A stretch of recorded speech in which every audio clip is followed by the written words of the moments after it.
ऊँट किस करवट बैठेगा ये कोई नहीं जानता मेरे दोस्त।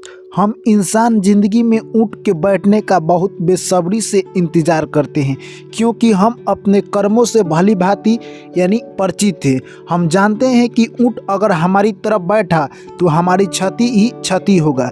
तो दोस्तों, इस कहानी के माध्यम से आज हम लोग समझने का प्रयास करेंगे, यानी इस ऊँट का एक माध्यम बनाया गया है दोस्तों कहानी को समझने के लिए। ये कहानी दोस्तों कहे तो मनुष्य को बहुत बड़ा सीख देकर जाएगी, इसलिए दोस्तों आप कहानी को अंत तक सुनना।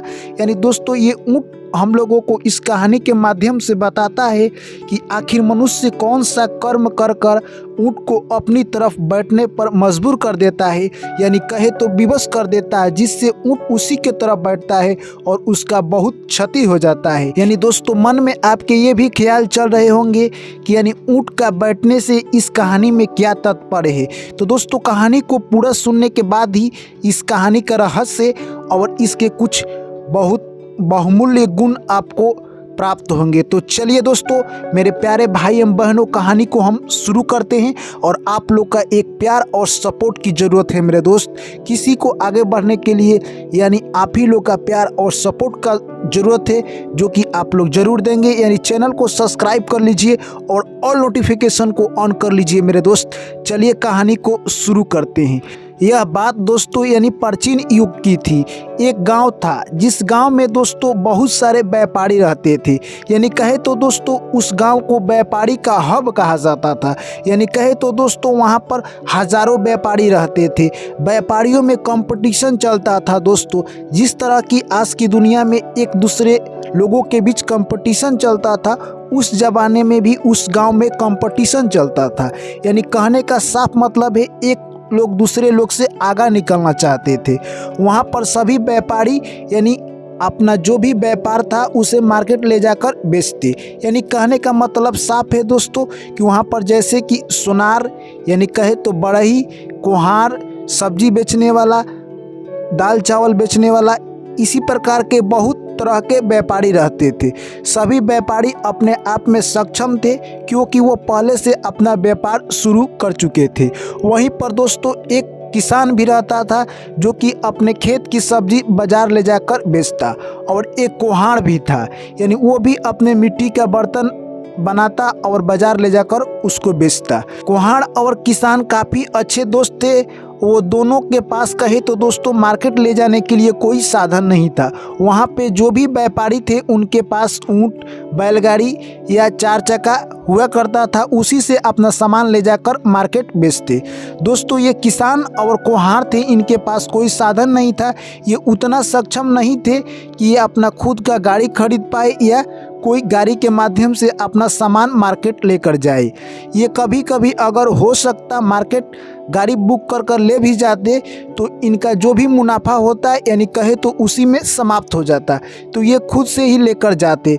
ऐसे करते करते दोस्तों दिन बीतता गया और इनकी आसपास और गरीबी बढ़ती गई। कहे तो दोस्तों इनके व्यापार में उतना मुनाफा नहीं होता जितने इनके गांव के बाकी व्यापारों को होता। यह देखकर किसान और कुम्हार ने एक दिन राय किया कि हम लोग क्यों ना एक ही गाड़ी से यानी अपना सामान लेकर मार्केट चले और उसका जो भी किराया होगा हम लोग शेयर कर लेंगे। इससे क्या होगा कि हमारी बचत थोड़ा पहले से ज़्यादा होने लगेगी। यह बात किसान को भा गई और दोनों ने एक दिन वहाँ पर ऊँट को यानी कहे तो अपने सामान मार्केट ले जाने के लिए भाड़ा पर लिया। ऊँट को दोनों ने भाड़ा पर ले लिया और वहाँ से ऊँट पर सामान लाद लिया। कहे तो दोस्तों किसान ने एक तरफ हरी सब्जियाँ लाद ली और कुम्हार ने एक तरफ मिट्टी के बर्तन लाद लिए दोस्तों, और दोनों लेकर मार्केट चल दिए। कहे तो दोस्तों गांव से मार्केट काफ़ी दूर था, तो दोनों रास्ते में पैदल ही जा रहे थे। इतने देर में ऊँट पीछे मुड़कर देखा तो उसके पीठ पर हरी हरी सब्जी लादी हुई थी। ऊँट सोचने लगा क्या मस्त सब्जी है। एक बार ऊँट पीछे मुँह कर कर सब्जी में से कुछ खाने लगा और खाया तो उसे काफ़ी मज़ा आया। यह देखकर किसान काफ़ी गुस्से में आ गया। वो सोचने लगा कि ऊँट मेरा सब्जी रास्ते में ही खा जाएगा। यह सब देखकर कुम्हार यानी मन ही मन खुश हो रहा था। यानी दोस्तों आजकल की इंसान जब भी दूसरे लोग को देखते हैं कि उसका यानी बुरा टाइम चलता है तो वो खुश होते हैं। ये वो नहीं समझते हैं कि आप किसी के बुरे समय में उसका अगर आप मजाक उड़ा रहे हैं तो आपके भी साथ वही होगा जो उसके साथ हो रहा है। दोस्तों यह बात किसान को इतना बुरा लगता, वो सोच रहा था कि जब तक हम लोग मार्केट पहुंचेंगे तब तक ये ऊँट मेरा सारा सब्जी खा जाएगा। फिर कुछ दूर जाते जाते इसके बाद फिर ऊँट पीछे घूम जाता और फिर सब्जी खाने लगता। यह देखकर किसान और दुखी हो जाता और ऐसे करते करते दोस्तों कहे तो किसान का सारा सब्जी ऊँट रास्ते में ही खा गया। और उधर कुम्हार यह सब देखकर मन ही मन खुश हो रहा था। वो सोच रहा था कि किसान का सारा आज का मुनाफा समाप्त कर दिया ऊँट ने। किसान मन ही मन सोच रहा था कि मैंने गलत ही इस ऊँट को भाड़ा पर लिया। दोस्तों यह सब बात देखकर वहाँ पर जो कुम्हार था वो काफ़ी खुश था। किसान सोचने लगा कि अब तो मेरा क्या होगा, अब तो मुझे घर से ही पैसा भरना पड़ेगा। कुम्हार जो कि खुश था वो सोच रहा था किसान का तो सारा मुनाफा गया, अब मेरा जो कि मिट्टी का बर्तन है अब मैं बाज़ार में बेचकर आज सबसे ज़्यादा मुनाफा कमाऊंगा। इस कहानी में आपको पहले ही बताए थे दोस्तों कि ऊँट किस करवट बैठेगा ये किसी को पता नहीं है। जब किसान का सब्जी एक तरफ से ख़त्म हो गया तो जो कुम्हार का मिट्टी का बर्तन था वो एक तरफ झूलने लगा, यानी कहे तो एक तरफ वो बोझ बनकर धीरे धीरे ज़मीन की ओर जाने लगा। अब कुम्हार को कहे तो दोस्तों यानी उसको मन में ये शंका जताने लगी कि अब हमारा मिट्टी का बर्तन सब नुकसान ना हो जाए, क्या पता ऊँट हमारी ओर ना बैठ जाए, यानी कहे तो ऊँट हमारी करवट ना बैठ जाए जिससे हमारा सारा बर्तन यानी कहे तो नष्ट हो जाए।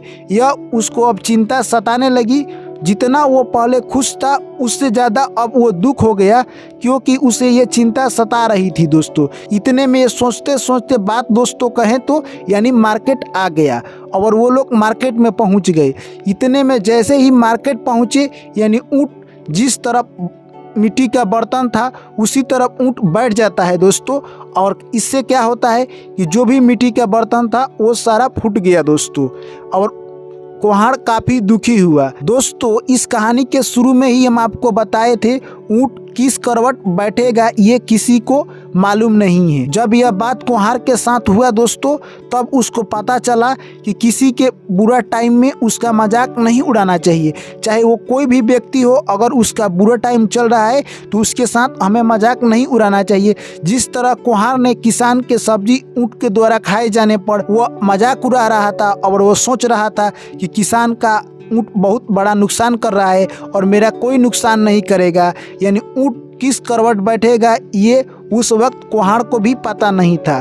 तो इसीलिए दोस्तों इस कहानी का यानी सारांश यही निकलता है कि ऊँट किस करवट बैठेगा ये किसी को पता नहीं है। अगर हम मनुष्य अगर हम भी किसी के गलती में यानी कहे तो किसी का ख़राब समय चल रहा है या उसका सबसे बुरा टाइम चल रहा है, हम भी उसके बुरा टाइम का मजाक उड़ाते हैं या मजाक बनाते हैं, यानी कहे तो उसके बुरे टाइम में हम लोग खुश रहते हैं या उसका अपमान करते हैं, तो हमारे साथ भी वही होगा जो कि कुम्हार के साथ हुआ दोस्तों। यानी ऊँट किस करवट बैठेगा ये किसी को पता नहीं है। तो दोस्तों इस कहानी से हमें यही सीख मिलती है कि कभी भी किसी का बुरा समय चल रहा हो या ख़राब समय चल रहा हो उसका हमें मजाक नहीं उड़ाना चाहिए, क्योंकि दोस्तों कुछ मिनटों की बात है, यानी परिस्थितियाँ बदलते समय नहीं लगता। इसीलिए कभी भी किसी का बुरा समय का मजाक नहीं उड़ाना चाहिए मेरे दोस्त। इस कहानी से आपको सीखने को क्या मिली है आप कमेंट करके हमें ज़रूर बताइए। और पहली बार आए हैं मेरे दोस्त तो वीडियो को लाइक कीजिए, चैनल को सब्सक्राइब कीजिए। चलिए आपसे मिलते हैं यानी कहे तो दोस्तों फिर अगली कहानी में। तब तक के लिए सभी साथियों को मेरा प्यार भरा नमस्कार। Thank you, take care, bye bye, जय श्री कृष्ण, राधे राधे।